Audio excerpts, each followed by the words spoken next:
अस्सलाम वालेकुम and welcome to today's lecture. आज के लेक्चर में हम बात करेंगे थ्री फेज ट्रांसफार्मर के स्टार डेल्टा कनेक्शन की।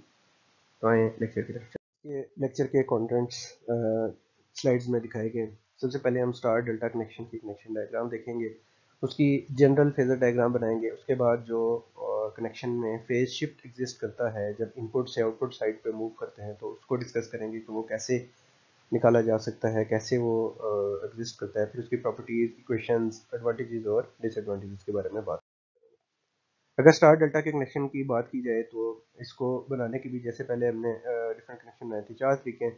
यहाँ पे मैंने दो दिखाए हैं, उसकी एक स्पेसिफिक रीज़न है। जब मैं ये कवर करूँगा टॉपिक फर्दर तो आपको क्लियर हो जाएगा कि दो क्यों मैंने यहाँ पे दिखाए। जो पहले दो तरीके हैं उस को कनेक्ट करने के वो ऐसे हैं कि आप जैसे यहाँ पे स्टार में टू को शॉर्ट कर लें, चाहे वो फर्स्ट कनेक्शन की बात हो या सेकंड कनेक्शन की बात हो। दोनों में देखें मैंने स्टार में टू को शॉर्ट किया है और वन से मैं जो है सप्लाई फ्राहम कर रहा हूँ। ये मेरी इनपुट साइड है। आउटपुट साइड अगर आप गौर करें तो मैंने डेल्टा में जोड़ी है, लेकिन डेल्टा में जोड़ने में एक ख़ास बात आपने देखनी है कि डेल्टा में जब मैंने फर्स्ट टाइम इसको जोड़ा तो मैंने डॉट वाले यानी ए के डॉट वाले टर्मिनल को बी के अनडॉटेड टर्मिनल से टू से जोड़ा। फिर मैंने बी के डॉटेड टर्मिनल को सी के टू से जोड़ा और इस तरह सी के डॉटेड टर्मिनल को ए के अनडॉटेड टर्मिनल से मैंने जोड़ा। जबकि सेकंड कॉन्फ़िगरेशन में मैं ए के डॉटेड टर्मिनल को सी के अनडॉटेड टर्मिनल से जोड़ता हूँ, सी के डॉटेड टर्मिनल को बी के अनडॉटेड से जोड़ता हूँ और बी के डॉटेड टर्मिनल को ए के अनडॉटेड टर्मिनल से जोड़ता हूँ। और सप्लाई में दोनों केसेस में डेल्टा में वन से ही हासिल कर रहा हूँ, वन को ही मैं यूज़ कर रहा हूँ। तो सीरीज कनेक्शन में बेसिकली डॉट और अनडॉटेड टर्मिनल को जोड़ने से बेसिकली सीक्वेंस जो है ए बी और सी का आपस में सीरीज में कनेक्ट करने का जो सीक्वेंस है वो बदल जाता है। और इससे हम स्टार डेल्टा कनेक्शन के दो मेन कनेक्शन जो है जो कि हैं YD1 और YD11 वो हासिल कर सकते हैं। यही कन्फिग्रेशन आप बना सकते हैं ऐसे कि आप स्टार में वन को शॉर्ट कर लें और टू को सप्लाई फ्राहम करें। इसी तरह डेल्टा के आप यही दो सीरीज कनेक्शन बना के टू से सप्लाई हासिल करना शुरू कर दें, तो इसके इक्विवेलेंट कंप्लीमेंट्री दो सर्किट बन जाएंगे जो कि सेम फेज शिफ्ट यानी YD1 और YD11 जो है वो फ्राहम करेंगे। YD1 और YD11 क्या है और ये कैसे आता है, ये फर्दर जब हम चलेंगे स्लाइड में तो आपको क्लियर हो जाएगा। स्टार डेल्टा कनेक्शन को बनाने का एक और कॉन्सेप्चुअल तरीका यहाँ पे दिखाया गया है कि स्टार को वाई की शक्ल में बनाया जाता है और डेल्टा को वाइंडिंग को भी ऐसे भी दिखाया जा सकता है। अगर फेजर डायग्राम की बात करें तो स्टार कनेक्शन आपको पता है तीन फेजेस हैं। वाइंडिंग पे रेड येलो ब्लू जो है 120 डिग्री 120 डिग्री और 120 डिग्री के फासले से बनाई जाती हैं। टू को मैंने शॉर्ट किया है, तो अगर ए को मैं ड्रॉ करूँ तो टू, ए का टू, बी का टू और सी का टू तीनों आपस में कॉमन है, सेंटर में आ गया, न्यूट्रल बन गया। जबकि ए का वन, बी का वन और सी का वन वो आउटसाइड पे है, 120 डिग्री 120 डिग्री 120 डिग्री के फर्क से हैं। अगर डेल्टा की बात की जाए तो मैंने ए के वन टर्मिनल को बी के टू के साथ जोड़ा। तो सबसे पहले मैं ए देखें, सिंगल फेज में कोई फेज शिफ्ट नहीं आती, ट्रांसफार्मर फेज शिफ्टिंग डिवाइस नहीं है। इनपुट से आउटपुट में थ्री फेज में एंगल का कुछ शिफ्ट हम कनेक्शन के जरिए से क्रिएट करते हैं, लेकिन winding with in a phase किसी भी किस्म का फेज शिफ्ट नहीं करती। ये बात आपने याद रखनी है। तो अगर रेड है तो रेड वहीं रहेगा सेकेंडरी साइड पे भी जहाँ पे रेड का इनपुट था। आपस में रेड टू रेड कोई फेज का शिफ्ट नहीं आएगा। इसी तरह येलो टू येलो भी फेज का शिफ्ट नहीं आएगा और ब्लू टू ब्लू भी फेज का शिफ्ट नहीं आएगा। तो देखें रेड मैंने वहीं बनाया, टू और वन बिल्कुल वैसे ही मैंने ड्रॉ किया है। अब येलो जो है वो मैंने ऐसे बनाना है कि देखें मैंने ए के डॉट को बी के टू से जोड़ा है।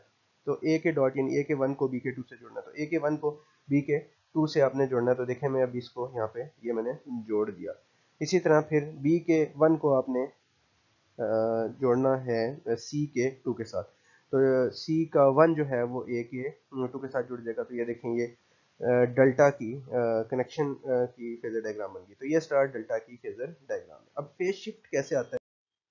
फेज शिफ्ट को समझने के लिए सबसे पहले हम इनपुट साइड की लाइन वोल्टेज ड्रॉ करते हैं। तो इनपुट साइड की जो लाइन वोल्टेज है वो basically line to line voltage है, यानी ए और सी, फॉर एग्जांपल ए और सी फेज के दरमियान अगर मैं लाइन टू लाइन वोल्टेज लेना चाहूँ तो वो मैं ऐसे बना सकता हूँ कि ए सी से ए की तरफ एक फेजर ड्रॉ कर दूँ जो कि दो वोल्टेजेस फेज वोल्टेजेस का फर्क होगा, लाइन वोल्टेज कहलाएगा और वी लाइन वी ए सी से इसको मैं लिखेंगे।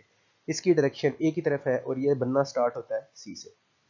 डेल्टा में अगर मैं ये वी ए सी तलाश करना चाहूँ तो वो कहाँ है? तो अगर आप देखें तो ये सी का वन है और ये ए का वन है। तो मैंने आपको बताया था कि सी के 1 से ए के 1 की तरफ जो फेजर बनता है वो लाइन फेजर होता है। तो इस केस में आप देखेंगे कि सी के 1 से ए के 1 की तरफ जो फेजर बना हुआ है वो बेसिकली ए ही है, और आपको पता भी है कि डेल्टा में लाइन वोल्टेज और फेज वोल्टेज आपस में बराबर होती है। तो अगर हम इन दो इनपुट वाले लाइन वेक्टर और आउटपुट वाले लाइन वेक्टर को कंपेयर करें तो वो कुछ ऐसे बनेगा। तो आप देखेंगे कि इनपुट वाला line vector B line V A C वो जैसे मैंने प्राइमरी पे बना था एज इट इज़ मैंने उठा के सेकेंडरी पे ब्लू से वो मैंने बताया था बनना शुरू करता है और रेड की तरफ जाता है, तो वो वैसे ही मैंने ड्रॉ किया। अगर आप देखें तो ब्लैक वाले से रेड वाले की तरफ मुझे घड़ी की शिफ्ट में मूव करना पड़ता है। इसका मतलब है वी लाइन जो है, जो इनपुट वोल्टेज है वो 30 डिग्री लीड कर रही है आउटपुट वोल्टेज को, यानी वाई वोल्टेज लीड करती है डेल्टा वोल्टेज को 30 डिग्री से। ये जो मैंने फर्स्ट कनेक्शन बनाया इसमें। और अगर मैं इसको क्लॉक की फॉर्म में दिखाना चाहूँ तो हाई वोल्टेज वाला वाइंडिंग जो कि इनपुट साइड थी वो मैंने ब्लैक से शो की, लो वोल्टेज वाली मैंने रेड से शो की। तो आप देखेंगे कि उसमें वो 1 पे बनेगी, यानी ये वाई डी 1 है और इसमें 30 डिग्री का फेज शिफ्ट है और low voltage winding 30 degree lagging है। इसी तरह आप अगर दूसरे कनेक्शन की बात करें तो स्टार तो बिल्कुल वैसे ही बन गया, 120 डिग्री 120 डिग्री 120 डिग्री का फर्क है। रेड भी मैंने वैसे ही बनाया, मैंने बताया red to red, yellow to yellow और ब्लू टू ब्लू, कोई भी फेज की तब्दीली नहीं होगी। एंगल की तब्दीली सिर्फ और सिर्फ कनेक्शन करने के बाद नजर आती है। इनपुट लाइन वोल्टेज और आउटपुट लाइन वोल्टेज के दरमियान होती है। तो अगर आप देखें यहाँ पे एज इट इज मैंने रेड बना दिया। अब देखें ए का 1 जो है वो सी के 2 के साथ जुड़ा हुआ है और ए का 2 जो है वो बी के 1 के साथ जुड़ा हुआ है। तो अगर हम ए का 1 हमने अगर जोड़ना है तो ए का 1 हमने जोड़ना है अब सी के 2 के साथ। तो अब मैं सी यानी ब्लू को मैं लेके आया और ए के 1 को सी के 2 के साथ जोड़ना है, तो ये मैंने जोड़ दिया। अब सी का 1 जो है वो बी के 2 के साथ जोड़ना है और बी का 1 जो है वो ए के 2 के साथ जुड़ा होगा। तो ये मैंने जब फेजर बनाया मुकम्मल किया तो ये कुछ ऐसी शक्ल में बन गया। ये है जी स्टार डेल्टा सेकेंड कन्फिग्रेशन की फेजर डायग्राम। यहाँ भी फेज शिफ्ट समझने के लिए हम सबसे पहले उसी तरह C1 और A1 के दरमियान लाइन वोल्टेज बनाते हैं जिसको V लाइन कहते हैं। ये इनपुट वोल्टेज है। आउटपुट वाली साइड पे भी हमने C1 और A1 फ्लैश करना है। तो अगर हम C1 और A1 देखें तो ये हमें A1 और C1 यहाँ पे हाईलाइट कर दिया गया है।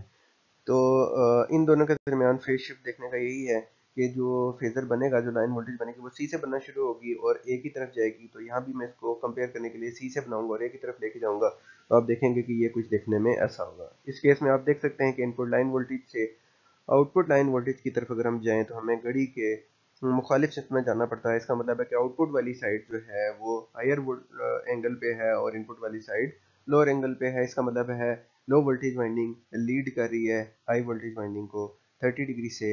यही चीज़ यहाँ पे नज़र आएगी कि हाई वोल्टेज वाइंडिंग से लो वोल्टेज वाइंडिंग लीड कर रही है 30 डिग्री, और ये वाई डी 11 की कन्फिग्रेशन है। अगर प्रॉपर्टीज़ की बात की जाए तो ये ट्रांसफार्मर ज़्यादातर sub station end of transmission line में इस्तेमाल किया जाता है। वोल्टेज को स्टेप अप करने के लिए ये इस्तेमाल किया जाएगा क्योंकि स्टार कनेक्शन है प्राइमरी साइड पे और आउटपुट साइड पे डेल्टा कनेक्शन है। प्राइमरी में न्यूट्रल हासिल किया जा सकता है और इसको मोस्टली वहाँ पे अर्थ कर दिया जाता है या जनरेटर के साथ जोड़ दिया जाता है ताकि किसी भी किस्म का हार्मोनिक का मसला सिस्टम में ना आए।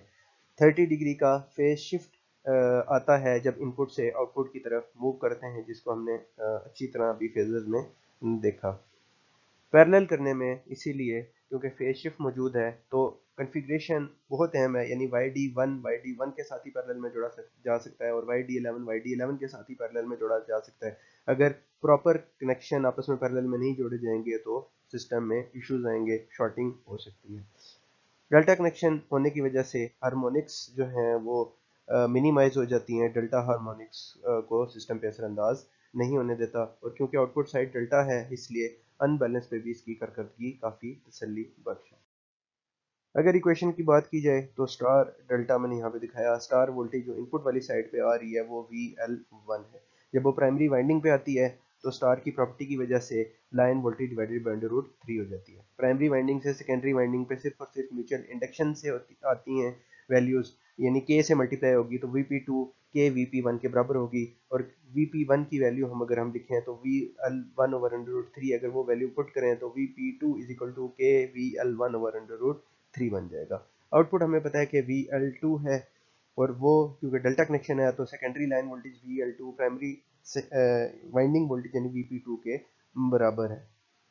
अगर VP2 की वैल्यू ऊपर से पुट कर दी जाए तो VL2 इज इक्वल टू के VL1 ओवर अंडर रूट 3, यानी यहाँ पे जो K की वैल्यू है वो K divided by under root 3 हो जाती है, यानी VL2 over VL1 K divided by under root 3 आता है।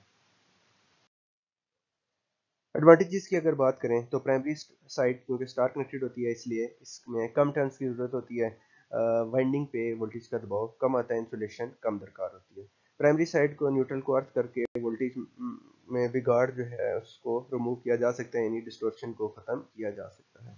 क्योंकि सेकेंडरी साइड डेल्टा कनेक्टेड है तो गैर मुतवाजन लोड पर भी इसकी कारकर्दगी तसल्ली बख्श है।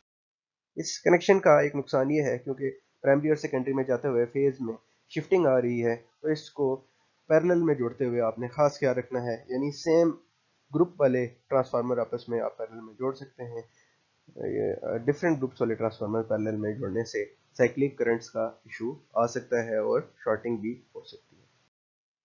तो इसके साथ ही आज का लेक्चर खत्म होता है। अगर आपका कोई क्वेश्चन भी हो तो आप कमेंट्स में क्वेश्चन शेयर कर दें। Thank you.